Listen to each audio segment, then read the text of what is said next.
Sahabat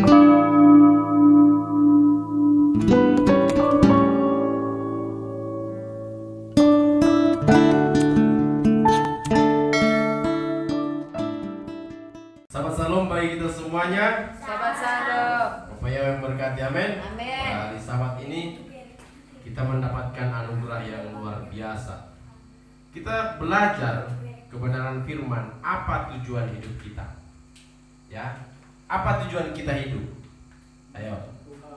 Apa tujuan kita hidup? Hah? Apa? Tujuan itu harus spesifik. Memuliakan Tuhan. Dengan cara apa?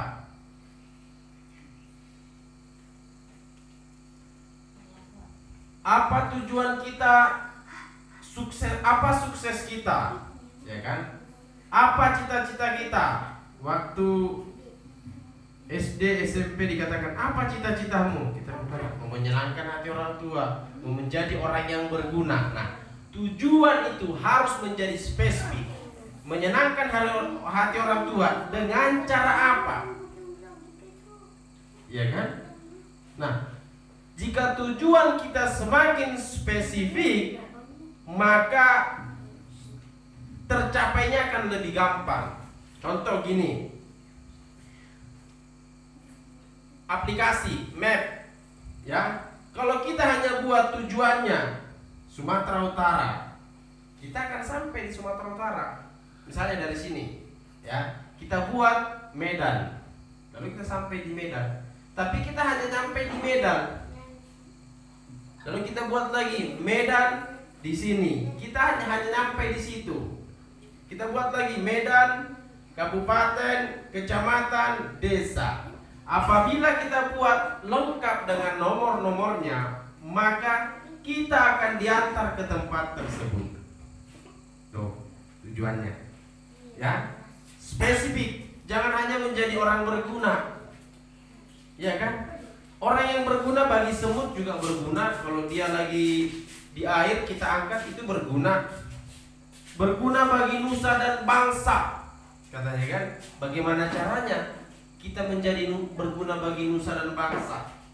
Ya, jadi harus mempunyai tujuan yang spesifik. Jelas firman Tuhan hari ini dikatakan, takut akan Tuhan adalah permulaan pengetahuan.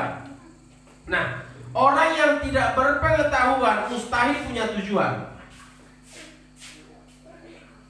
Amin.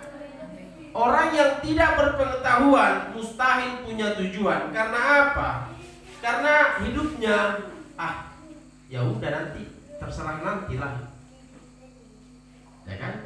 Sekarang sebagai hamba Tuhan, adik-adikku, apa tujuannya?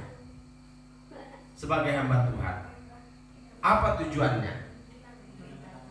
Menyenangkan hati Tuhan dengan cara apa? Ayo, melakukan segala perintahnya. Melakukan segala perintahnya. Perintah yang mana? Ada banyak. Jadi harus lebih spesifik. Kalau tujuan kita menjadi spesifik, maka tujuan itu akan lebih gampang tercapai. Ya, contoh gini, kita punya tujuan, aku punya cita-cita lah beli handphone. Nah, itu jelas.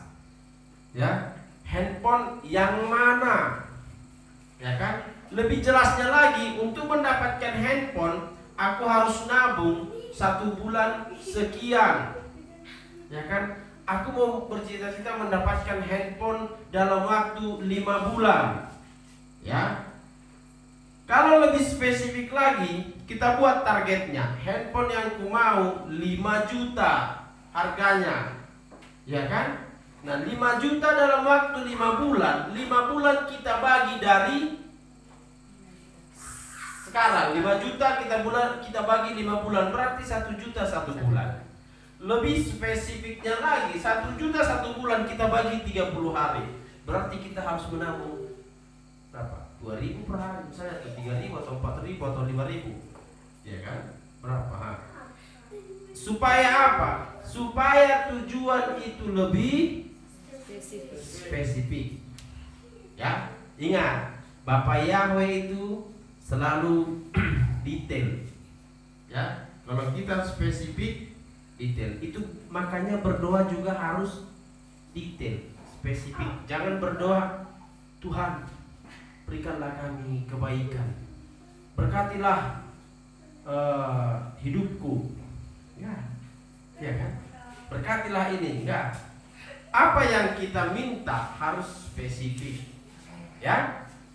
Bapak Yahweh, hari ini aku melihat orang tuaku sedih karena misalnya ayahku sakit, misalnya, kan? Penyakit ayahku begini. Itu harus spesifik, ya. Harus detail, harus lengkap, ya.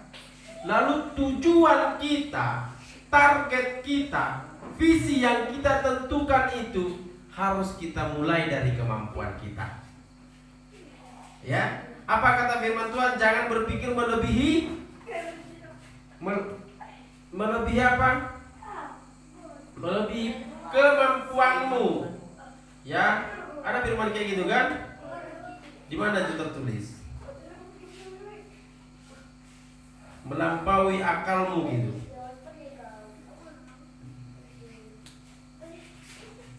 Berpikirlah semampu kita. Jangan melebihi dari target pikiran kita. Nanti bisa hang pikiran itu. Kenapa gini? Tadi tujuan. Kalau tujuan kita buat langsung besar, maka dia lama tercapainya. Ya kan? Tujuan kita. Kalau tujuan Pak Nando langsung ingin punya perusahaan sawit, lama tercapainya. Sama dengan map tadi.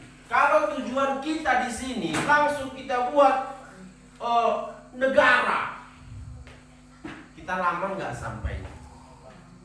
Iya kan? Kalaupun kita ingin instan harus bayar mahal. Iya kan? Kalau tujuan kita besar, kita harus bersedia membuat perjalanannya, kita harus bersedia menerima perjalanannya lama. Ya kan? Nah, sekarang kita buatlah tujuan kita dari kecil dulu. Makin naik. Ya, tujuannya kecil, makin naik. Supaya apa? Supaya kita nggak merasa bosan menanti tujuan kita. Kalau tujuan kita langsung besar, kita bisa bosan di perjalanan.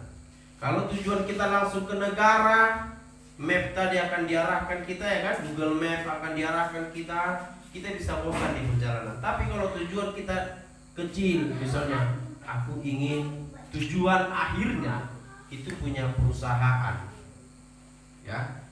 Dan mulai dari sekarang, bagaimana caranya punya perusahaan?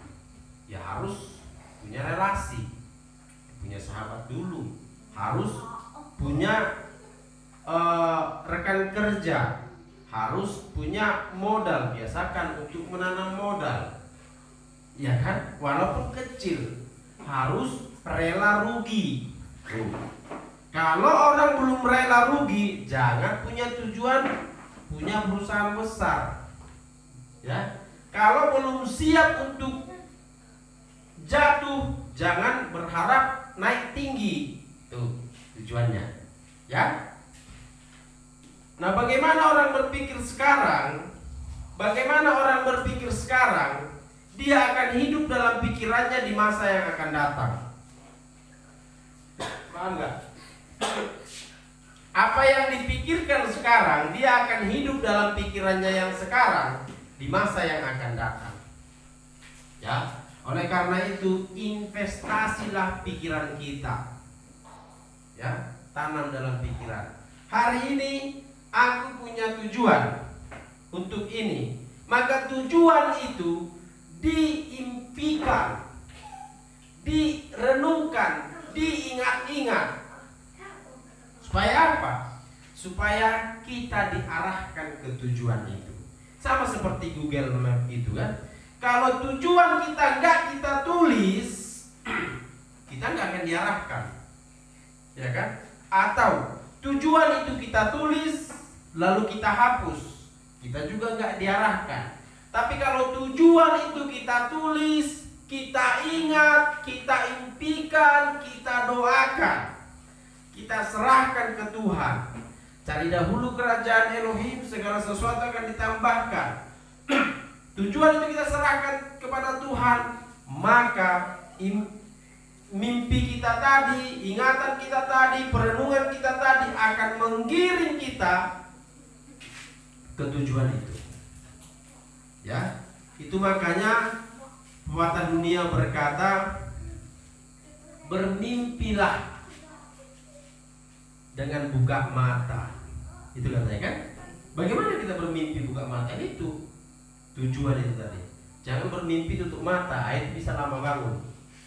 Ya, kalau kita bermimpi buka mata, artinya kita lagi mengimpikan. Itu kan mimpi itu kan terjadinya dalam pikiran kan?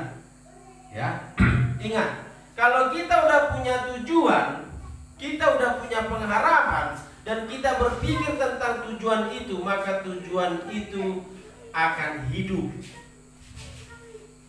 Ya, dan kalau udah hidup di dalam kita, maka itu yang hidup tadi dalam kita itu terus lagi kita bangun. Ya, kita bangun opininya.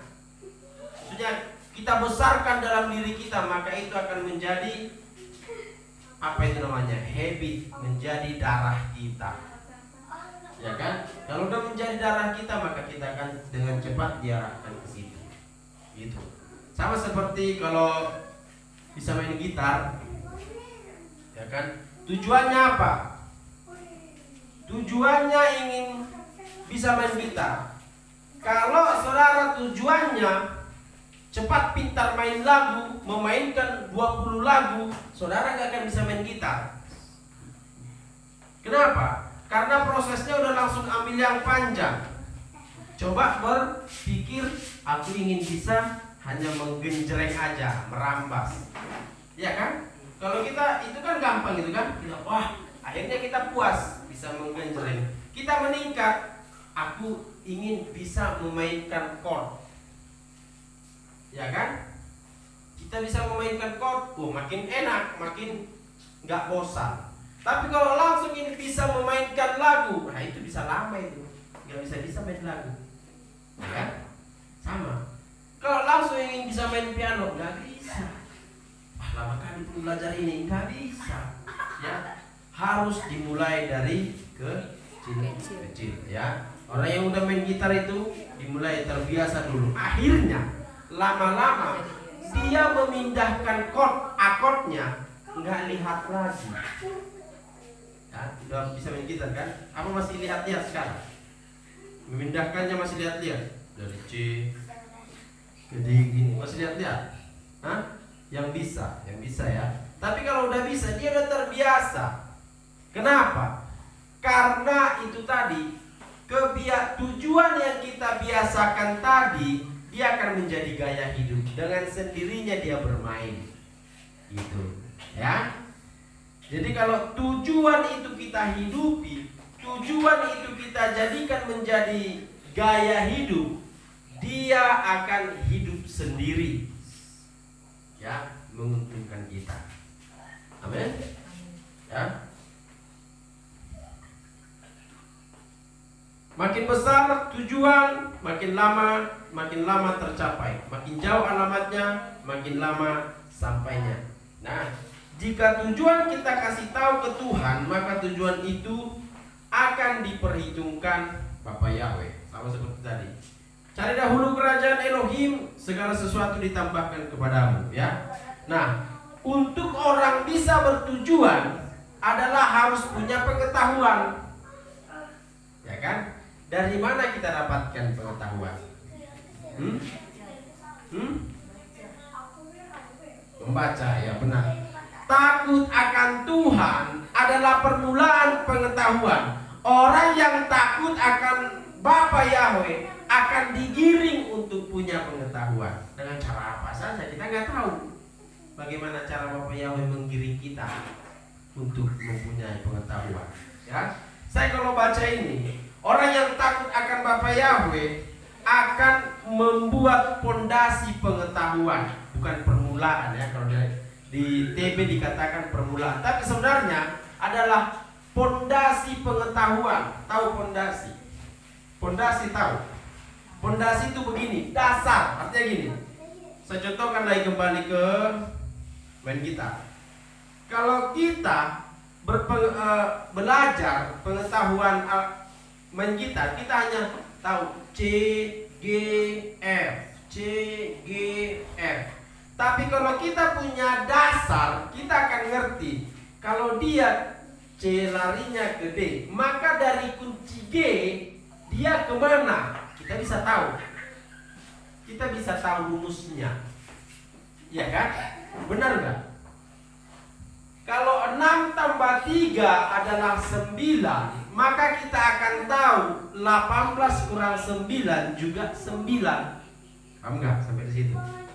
Ya, pondasinya, dasarnya. Kalau menjahit dibilang polanya.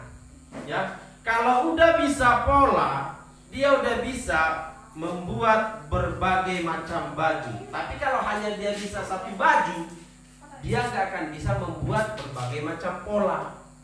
Gitu, ya. Jadi permulaan takut akan Bapa Yahweh adalah dasar dari pengetahuan. Amin. Jadi takutlah akan Bapa Yahweh. Ya. Takutlah akan Elohim. Supaya apa? Supaya kita mempunyai dasar untuk pengetahuan tujuan hidup kita. Ya. Tapi ingat, apalagi dikatakan di situ, takut akan Yahweh adalah permulaan pengetahuan, tetapi orang bodoh menghina hikmat dan didikan. Nah, pengetahuan berbeda dengan hikmat. Oh, ya. Kalau kita takut dengan Bapa Yahweh, maka Bapa Yahweh akan menggiring kita untuk mempunyai pengetahuan. Dan kalau kita takut kepada Bapa Yahweh, kita akan diberi hikmat. Ya? Hikmat itu tidak bisa kita dapatkan dari belajar. Tuh, ya? Hikmat hanya bisa kita dapatkan pemberian dari Elohim. Itu hikmat. Ya. Kemarin kita udah belajar kan? Ini hikmat. Ini hikmat. Perempuan Samaria, udah belajar kan? Perempuan Samaria dikatakan banyak orang adalah perempuan sundal karena dia mempunyai 5 suami. Ya kan? Tambah yang satu lagi 6. Ya. Hikmatnya udah kita tahu. Hikmatnya adalah tidak mungkin perempuan sundal mempunyai 5 suami. Apa hikmatnya yang kita ambil dari situ? Ini. Kalau wanita mempunyai 5 suami, kemungkinan dia jelek atau cantik? Cantik. Ya kan? Nah, budaya bangsa Israel, kalau suaminya sudah tidak ada, sudah meninggal, dia boleh ambil suami, dia boleh menikah lagi. Ya kan? Dengan syarat dibawa ke pintu gerbang, diperkenalkan. Siapa yang mau menebus ini? Ditebus gitu. Dibelilah istilahnya. Ya. Suaminya meninggal, dibawa ke sana, ada yang tebus. Kira-kira yang menebus itu, kalau dia jelek, mau nggak yang menebus itu? Hah? Nggak mau. Kalau dia seorang sundal, mau nggak orang menebusnya? Nggak mau. Sampai 5 kali. Nah, itu hikmat mengetahui hal itu. Lalu yang kata Tuhan Yesus, yang keenam bukan suamimu. Nah, hikmatnya adalah yang kita ambil bahwa di budaya Israel itu, seseorang udah pun dia menikah, dia belum sah menjadi suami istri kalau belum ditiduri. Makanya dikatakan yang keenam ini pun belum suamimu. Tidak suaminya. Itu ya kita belajar. Artinya cara pandang kita itu hikmat pemberian Elohim. Ya. Lalu bagaimana lagi kok bisa kita berkata bahwa perempuan Samaria itu bukan perempuan sundal? Bagaimana? Mana mungkin seorang perempuan sundal diakui pembicaraannya? Kan ceritanya perempuan Samaria itu pergi dia ketika jumpa dengan Tuhan, lalu dia pergi ke desanya, lalu dikatakan di sana ada Tuhan. Lalu orang itu pergi nggak beramai-ramai? Orang itu pergi. Kalau tidak ada pengaruh dari perempuan itu, maka orang tidak mau mendengarkan. Kalau dia hanya perempuan sundal, maka orang tidak mau mendengarkan. Nah, itu hikmat. Di sana ada Tuhan. Apa tentengannya ini? Ya kan? Sama rupanya itu. Pasti itu orang. Tapi karena dia punya pengaruh baik, itu hikmat itu. Mengerti kan hanya ditulis, lalu perempuan itu berkata kepada orang kampung, maka dia pergi. Nah, hikmatnya kok pembicaraan dia diakui. Itu. Ya kan? Sama seperti kita. Kalau kita berbicara ke kampung sana, oh di sana begini. Kira-kira orang itu percaya nggak kepada kita? Percaya nggak? Nggak akan percaya kepada kita karena kita nggak dikenal.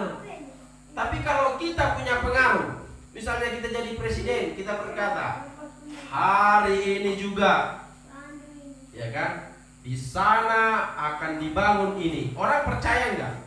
Percaya, karena punya pengaruh. Jadi perempuan Samaria juga adalah perempuan yang punya pengaruh. Tapi bukan itu hari ini belajarnya. Hari ini belajarnya adalah hikmat berbeda dari pengetahuan. Ya, oleh karena itu jangan hina hikmat. Karena orang yang menghina hikmat adalah orang bodoh. Firman katakan. Tetapi orang bodoh menghina hikmat dan didikan. Ya, pengajaran dan pendidikan itu beda. Pengajaran itu seperti ini, mengajar. Tapi pendidikan namanya mendidik. Ya. Ini kalian ini lagi pendidikan. Saat ini lagi pengajaran. Nah, itu dia. Jadi pendidikan itu dari apa saja. Itu. Ya.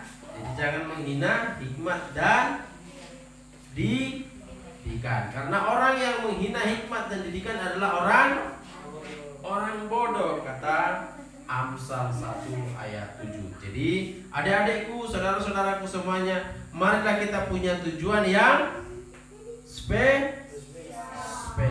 Dan marilah tujuan kita beritahu ke Tuhan. Dan takutlah akan Bapa Yahweh supaya kita punya pengetahuan. Dan pengetahuan itu akan mengiring kita kepada tujuan yang kita inginkan. Demikian firman Bapa Yahweh.